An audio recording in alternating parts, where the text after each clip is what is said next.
one. Greetings to all South Africans, North, South, East and West, and royal greetings to all Msane tribe people, our friends, our business associates, not forgetting our enemies, our critics, and our opponents.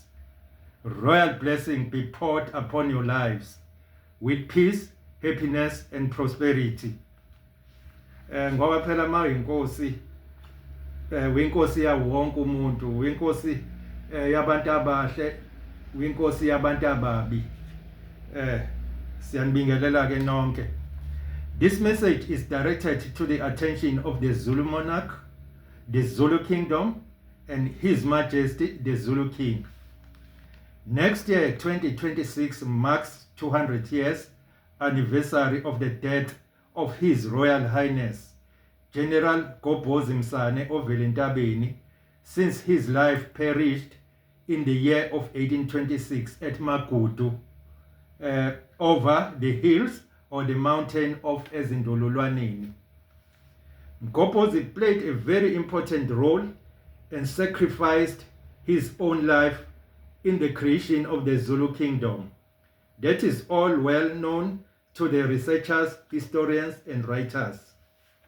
Revolutionary greetings to our liberation struggle warriors, those who have passed on and those who are still alive.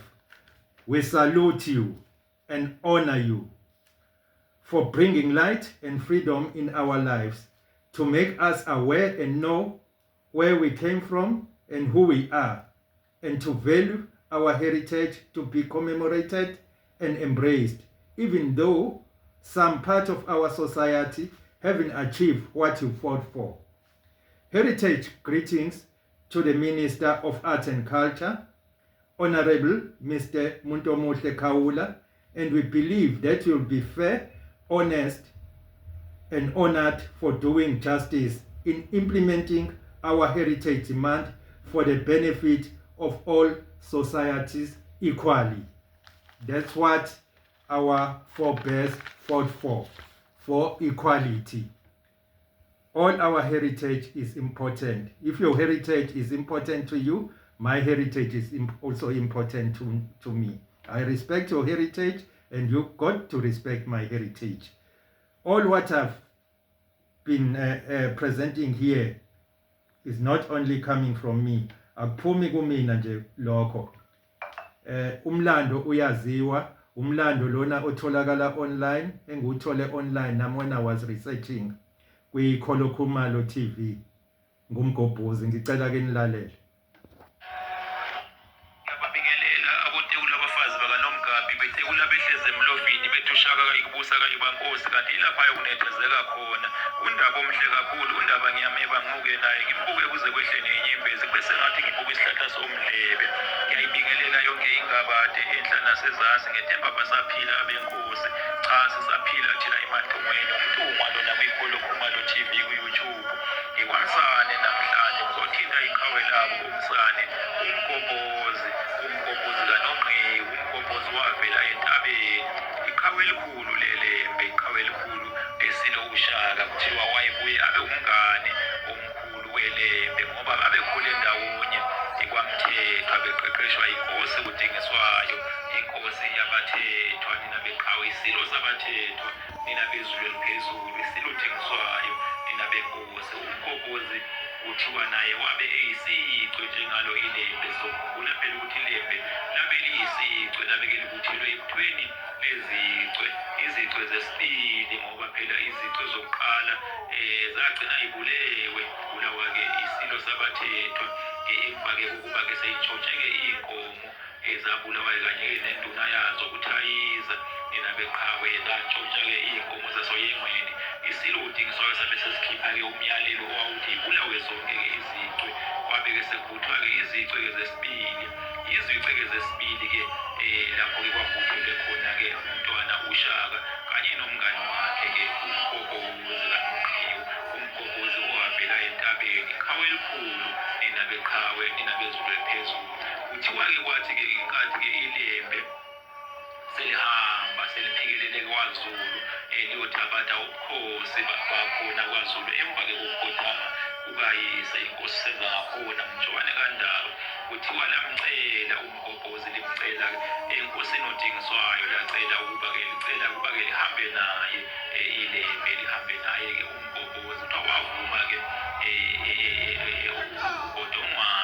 ugodongwane oyekho wavuma wathi cha kulungile ndodana ungahamba naye-ke umngani wakho niyosizana lena-ke ekwakheni-ke ubukhosi-ke bakwaZulu kuthiwa-ke uMgobhozi-ke wabamba-ke elikhulu-ke iqhaza ebubuthweni-ke kwamabutho-ke esilo-ke uShaka uyena-ke futhi-ke wayewalolonga uyena-ke wayewaqeqesha-ke amabutho wabutha-ke amabutho-ke esingabala-ke kuwona uFasimba kwawukhona-ke uMdlaka wakwaLanga nabeqhawe ebuthweni-ke uFasimba sibale-ke uFojisa uDlangezwa uMbonambi ukhangela-ke wawubeke waziwa ukuthi uMgumaqa nabeqhawe sibale-ke imfolozi sibale uGibabanye sibale iNdabankulu maningi impela-ke amabutho-ke abuthwa-ke uMgobhozi kaNongqi umngane-ke omkhulu wesilo uShaka uMgobhozi-ke walwa-ke ngobuqhawe obukhulu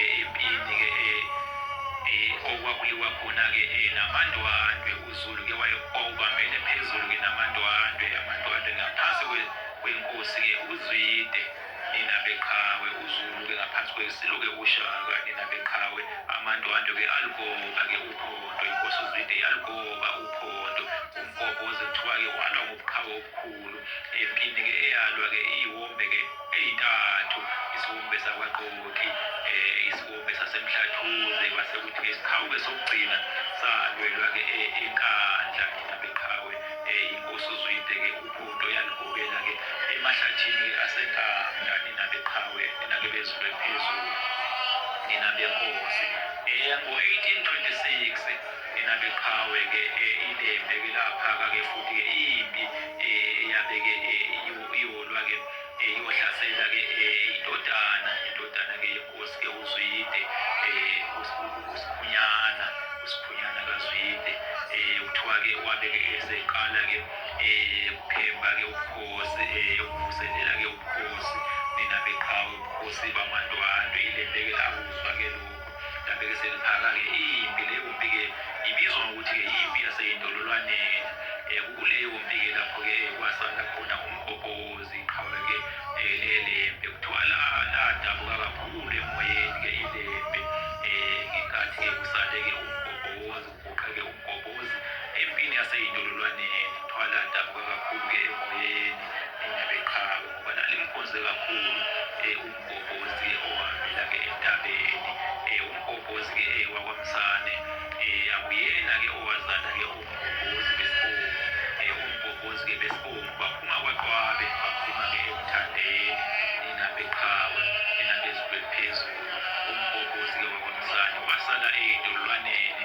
ngo-1826 ninabezulu eliphezulu ninabenkosi ibutho-ke uMgobhozi-ke angazange-ke ayibandakanye-ke kulo angazange kathinteke-ke kulibutheni ibutho ley'nyosi ninabeqhawe labuthwa ngo-1828 kushuthi-ke wayeseguqile-ke uMgobhozi ninabeqhawe ngoba-ke waguqa ngo-1826 ninabeqhawe iLembe-ke nalo-ke laguqa ngo-1828 okusho ukuthi-ke laguqa-ke ngonyaka-ke okwabuthwa ngawo-ke ibutho ley'nyosi ninabeqhawe iLembe laguqa-ke ngoMandulo ninabeqhawe ninabezulu eliphezulu ake ngime-ke lapho uMgobhozi-ke lo uMgobhozi owavela entabeni wabe-ke kuyihasho zakhe-ke lezo kuthiwa uMgobhozi wavela-ke entabeni umngane omkhulu wesilo uShaka umngane-ke omkhulu weLembe sizwa-ke lena-ke eyabamba-ke iqhaza elikhulu ekubutheni-ke amabutho akwaZulu ninabeqhawe uMgobhozi owavela entabeni ngiyema-ke lapho ninabenkomo yakhale emthonjaneni izwe zonke zayizungela ugawu bazawuluma bazawuphimisa bakhumbula amagawa bebese ukhebe ngimbona ukwehla kweyikaMancengeza kwathi kweyikaPhumashe wanyamalala ninabeqhawe ngithemba ukuthi nizwele-ke South Africans kungasho mina kusho abanye osomlando mayelana nomlando weqhawe lakithi kwaMsane uMgobhozi naye ekudinga ukuthi simkhumbule simhloniphe njengoShaka Zulu sibaphelezelile kakhulu abakaZulu owethu umlando ucindezelekile nathi siyacela ukuthi abakwaZulu namabutho wonke basiphelezele siyophakamisa umoya kaMgobhozi ubukhosi isihlalo sobukhosi bakwaMsane naso sihlonishwe abantu bakwaMsane babuyelwe isithunzi nokuhlonipheka samakhosi endabuko kuyavela emlandweni izinto ke zonakala ngesikhathi sikaShaka Zulu izimpi kaShaka emfecane odifaqane sahlukana phakathi sabasane abanye unqaba kaMbhekane akafunanga ukunikela ubukhosi isihlalo sobukhosi kwaZulu okusho ukuthi bahamba bashona eSwazini abanye basalwe eSwazini kunabakithi abaseSwazini kaMsane kunabakithi abaseZimbabwe baseMozambique eZimbabwe abaseZambia ke baqhamuka ngesikhathi ke sokulwela umzabalazo ukuthi kubuye wonke lo mlando wonke lawo magugu so ke hlanganani ke basane sukumani asinamsindo sabasane ngoba samakhosi asinampi ngoba samakhosi endabuko asifuni ubukhosi ukubuthatha ngegazi nangokulwa nangendlakadla ubukhosi ubethu obendabuko siyahlonishwa noma ikuphi lapha esingena khona nathi fanele sihloniphe futhi njengesizwe cela zonke lezi ndlu ke ukuthi zisukume engizoyikhumbula zakwaMsane mangiyibala indlu yasoGobeni okuyona indlu enkulu kaNcaba kaSontuli laphana eintabeni eMthekwini eHluhluwe kube indlu yakwaZoneyane indlu yakwaZoneyane ke nayo ivelile indlu yaseNqiwaneni siyayazi nayo indlu yaseMhawini siyayazi indlu yaseyihlazini nayo ivelile indlu yaseBhuyandlebe ivelile indlu yaseNgwenyeni ivelile indlu yasendleleni ivelile indlu yakamTengihlupha ivelile indlu nansi ngiyikhohlwa kodwa ngizoyikhumbula abasane ngicabanga ukuthi kwivideo elandelayo ngizokwazi ukuthi ngiyibhale phansi zonke ngimemezele ngokulandelana kwazo ngithi ke basane sukumani ke nithandaze nibize amathongo akithi nibize okhokho nokhokhokazi ngoba basigcinile kwazi kwabayilana basazosigcina futhi uma sibathemba sibabiza abathembe thina siyabonga